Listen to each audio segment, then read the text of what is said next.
America isn't just the wealthiest nation, but it's also, or we are the most generous nation. And it's really driven from the ultra wealthy, and our entrepreneur clients are really in that avatar. Our clients, when we looked at the data in early 2025, so we're working on pulling the data right now, our entrepreneurs gave over $19 million to charities. And again, that was just from the 200 plus entrepreneurs that we work with our fractional family offices. So the data substantiates this. And so as a society, the United States of America contributes around 1.5 to 2% of GDP to charity. And we got a chart here we're going to show that compares us and then New Zealand, Canada, and others. This data is a little bit old. It's from 2016. When I was up, kind of doing some preparation here, it looks like we may be closer to 2% now as GDP. But again, not only are we the biggest country from, a GDP per capita perspective, our GDP, I think, is the second biggest behind China in terms of a gross number. But as a percentage of GDP, Americans are by far the most philanthropic. Yeah, and I love this. I think this would be a surprise to a lot of people around the world, how generous our country is. And I love that about being an American, that we're very generous. I see that we're way above Korea. And I know when Mimi left Korea, that's probably part of the reason for this, because when her family brought her over when she was 5 years old, they lost a very generous person. She'd probably be driving this number up if she was still in Korea. I think so. Then she'd be married to some Korean guy that she hated and, obviously not as good looking or talented as me. If that's the inner monologue that's got to happen, to keep you going, then I'm here for it. That's my story. Is there anything else you need to get out of the system there? No. I just want to know, she came over here and married the right guy. That's all. Okay, sounds good. The other piece here, as I mentioned or alluded to, affluent Americans leading the way.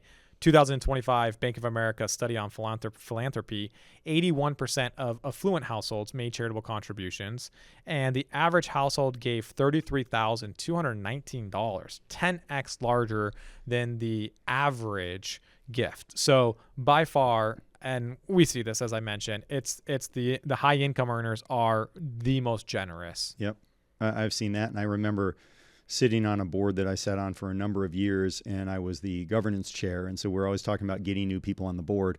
And the people who served best on the board were the ones who had a lot of money, because they not only did good work on the board, but they gave a lot. And then their friends gave a lot because they were in an affluent community. And I would sometimes struggle with some of the board members who wanted me to look at criteria that maybe brought on a board member that didn't bring in money and didn't have friends who brought in money. I was like, hey, we're trying to raise money as a board in addition to govern. And the people who do that best are the people who are affluent. I mean, I'd love to put people on the board who, don't have any money, but if you do that, you don't have more money for the charity. Because those are the most giving people I've met, is the affluent people. Yeah. No, that makes sense. Okay, so as an entrepreneur, there's some vehicles that you can use. Of course, you can just write checks and make gifts. Better yet than that, I mean, that's my least favorite way to gift. Ideally, you'd at least give some appreciated securities to a charity. But there are some vehicles that allow you to be even more efficient with your giving. So we're going to break down 3 today. We're going to break down the Donor Advised Fund, often abbreviated as the DAF, Donor Advised Fund. Then we're going to talk through the private non-operating foundation, and then we're going to juxtapose that against the private operating foundation. So outside of these different vehicles, there's also charitable trust structures. Those generally are going to intertwine estate planning with charitable giving. We're going to narrow the scope here to just 3 really vehicles that are focused solely on giving. So let's break down the Donor Advised Fund. We're going to put a table up here just for the listeners and the viewers. These are super easy to set up. You can set them up for practically for free at Vanguard, Fidelity, Schwab, any of those types of custodians. Very low minimum, $5,000 to $25,000. And if you're contributing cash, you can write off up to 60% of your income. If you are if you are gifting highly appreciated securities like Tesla or Palantir or something like that, you're capped at 30% of your income. And then the way that the Donor Advised, and if you're over, there's a carry forward. Yep. There's a 5-year carry forward if you contribute more than that, so you can use it in future years. Very high privacy, no tax filings at all, super simple. Generally, those custodians will only going to charge a fee, maybe 0.25 to 0.5% of the assets per year. And the way that a Donor Advised Fund works is that you get a tax deduction in the year in which you put your stocks or cash in that bucket. but you don't have to give the money to charity in that year. You can let the money grow and compound tax-free in that donor advised fund and give it to any 501c3 you want from this donor advised fund in the future. So it's a very unique structure. It's very accessible, and there is over 1.7 million donor advised funds and over 260 billion in here. Yeah. So very interesting structure. I mean, this is one of my favorites because it's so simple and so low cost to do. And you can name it whatever you want. If your name is Smith, you could call it the Smith Family Foundation, even though it's a DAF. And then you can make this a family thing as well. And I'd recommend that you do this, Bryce, as your kids get older, is you have a DAF, and once a year, each kid can come with a 501c3 charity that they want to be the one that gets the distribution that year. And then you have a family thing where you kind of hammer it out and you get to pick which one. And every year you could do that. And then as the kids get older, in order for them to stay together, as the DAF gets bigger and bigger, you could then turn it over to them. And then hopefully long beyond when you and Leanne are here, maybe your kids are still getting together once a year for the DAF. You can do this with other types of structures as well, but it's a cool thing for very low cost that can help you teach your children about charity and giving and being generous, and also have a reason for them to stay in touch and stay together on something that's purely based on giving and nothing else. Yeah, I love it. And there's actually a real case study here of an entrepreneur client of ours, ahead of a liquidity event, moved some of her closely held shares into a charitable remainder trust. And then the way that works is that their charitable remainder trust will pay out an annual income stream to the beneficiary, which is the entrepreneur. And then once the entrepreneur and her husband pass away, second to die, the money goes to a charitable beneficiary. So that's why the charity is the remainder of the trust. And who we set up as the beneficiary was the donor advised fund. So then the kids will have access to the donor advised fund. So when mom and dad pass away, all the money flows from the trust into the donor advised fund that the kids will then be able to govern. And then, like you said, starting the distribution committee every single year. And so we're practicing the behavior, and then there'll be probably millions of dollars that floods into this trust, in the next few decades when the parents pass away. And the charitable remainder trust, that stock, when that company sells or the stock sells, no capital gains tax. Yep. So the entire amount goes to work toward paying that distribution, and then of course whatever goes onto the DAF later. Yeah, it's a powerful concept. Yep, exactly. All right, so let's go into ratcheting up the level of sophistication, but also complexity and cost. We're going to talk about private non-operating foundation.